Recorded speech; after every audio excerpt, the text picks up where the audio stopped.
Feinstein. Thanks very much, Mr. Chairman, and thank you very much, gentlemen, for your testimony. And Mr. Odom, I want you to know I read your op-ed in the Wall Street Journal.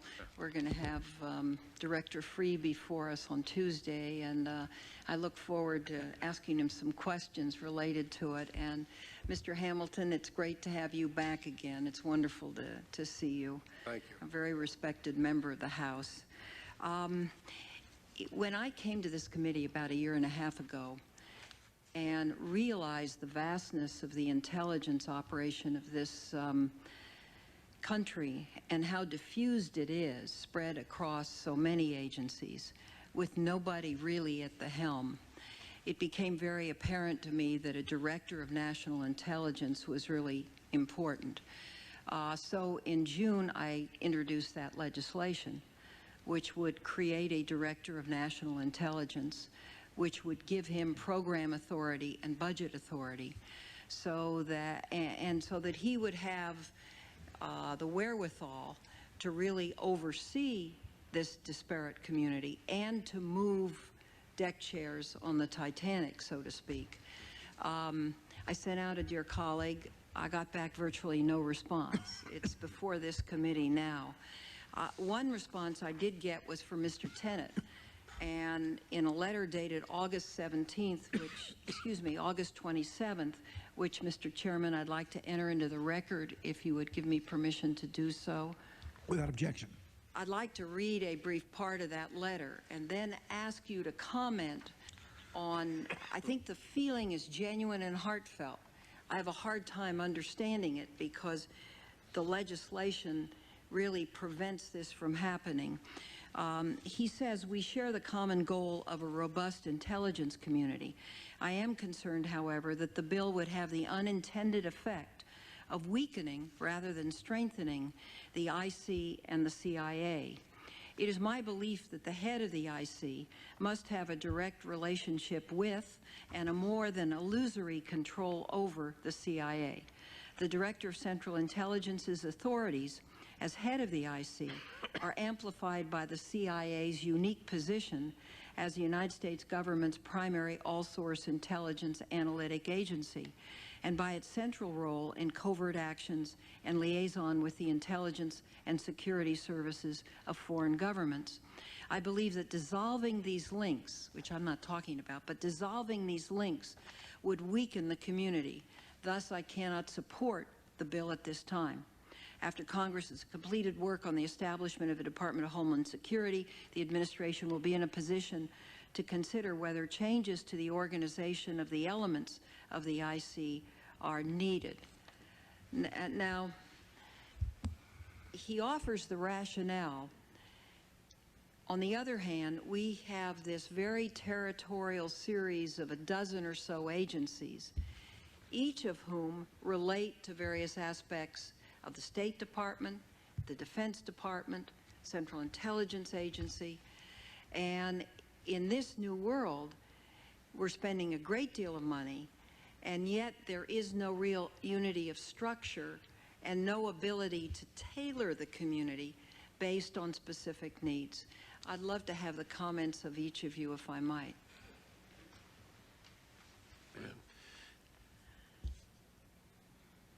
You see, I think you're overlooking, at the committee in general here in this discussion this morning, is overlooking the degree of success we have in orchestrating a rather diffuse set of organizations.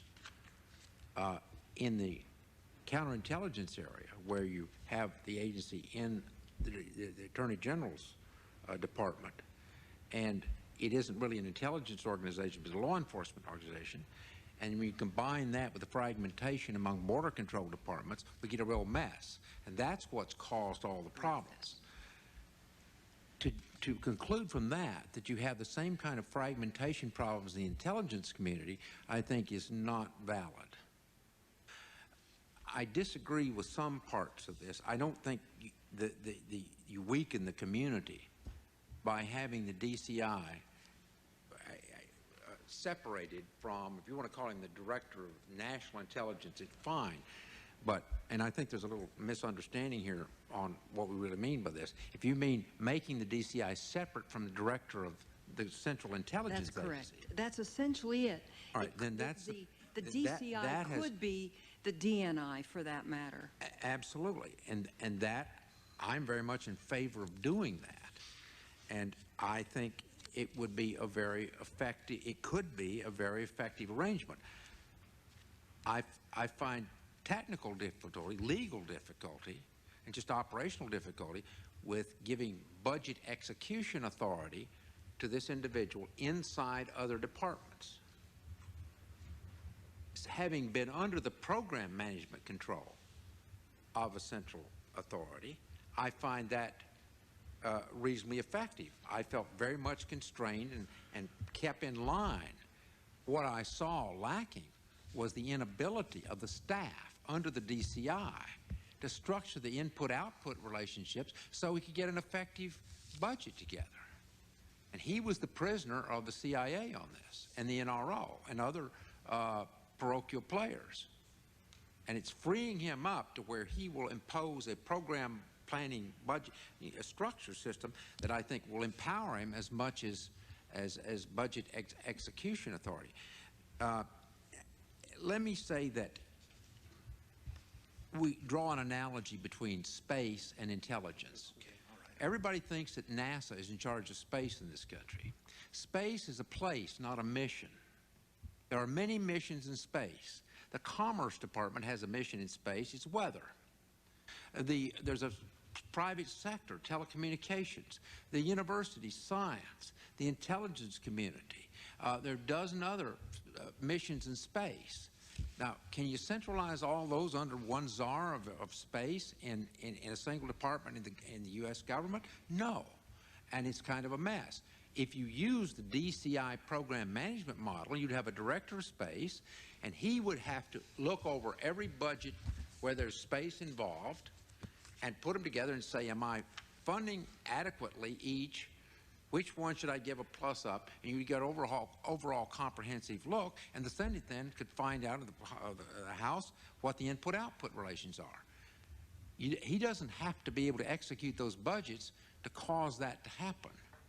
So I think the DCI model, separated from the CIA, it's pretty. There is a separation of sorts, even though one person's wearing the hat now. Is an accumulation of learning about how to manage this federal system. Right. So I don't think it's as desperate a shape internally on the foreign intelligence side. I think it is an abject mess on the counterintelligence side. Just so you know, in my bill, there is no inside authority, and I would like to give a copy to each one of you. Perhaps you'd take a look at it and make any comments you'd care to make. But Mr. Hamilton? He's going to kick it to me because he thinks he's been Mr. Hitz been heard on it. And I, Senator Feinstein, may be bound a little bit by my long history at CIA and tendency to find some of the arguments in the letter that you read from DCI Tenet to be arguments I've heard and tend to agree with over time. But as Congressman Romer has said, and Senator Rockefeller, we've had 9/11. If there isn't a time to, if there isn't a better time to look at this from ground zero, when will there be?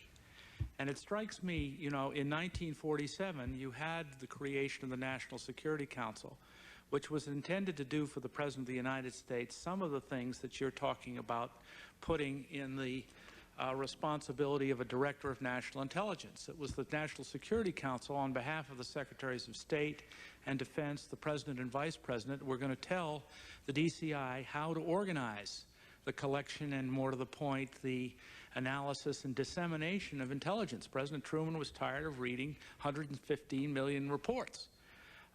And it probably isn't possible or desirable to have the National Security the National Security Advisor, in effect put in the role of a DNI, but it strikes me that since September 11, with all of the complaints about the inability of the FBI and the CIA to talk to one another, the President of the United States has fashioned a pretty darn good remedy for that. He sits them down in front of him several times a week and says, what the heck is going on here, and are you guys cooperating? Now, the president can't do that every day. He's got a lot of other things to do. And if your DNI is a person who's going to do that in his behalf with his authority and with something more than and he isn't going to hide behind the White House to fail to come to the Congress to answer your questions on the appropriate occasion, maybe that's something that should be looked at. But it strikes me that budget authority is one thing, but what General Odom keeps pointing back to, management operational authority, that's the thing that the Secretary of Defense in the current structure is never going to give up when it relates to agencies that are supplying him with information that protect the fighting man. And I just, I can understand his point of view. I just think all of these, the DCI, the SecDef, and the director of the FBI have got to work together and have got to do a better job and have got to do it in a way that minimizes overlap and confusion. And maybe a DNI can do that on behalf of the President of the United States and still be responsible to Congress in such a fashion that you can get him up here and ask him what he's done. Can I add one just short sentence on that? It's up to the chairman. Well, I'm very generous and compassionate, and plus the value of the information we're getting. If you had a national counterintelligence service outside of the FBI and the FBI were in law enforcement, what I proposed in my testimony this morning, under the DCI would already have these people in the room together. It wouldn't be in another department. And that's how you get the counterintelligence side and the domestic side talking to the foreign intelligence side. Senator Feinstein, I've commented on this quite a bit. I'll just conclude. The thing that puzzles me, I support your idea. The thing that puzzles me here is why we reject, for the intelligence community, the model of organization that we follow in every other enterprise in this country. We have someone at the head who has responsibility and accountability. We accept that, but for some reason we reject it when it comes to the intelligence community.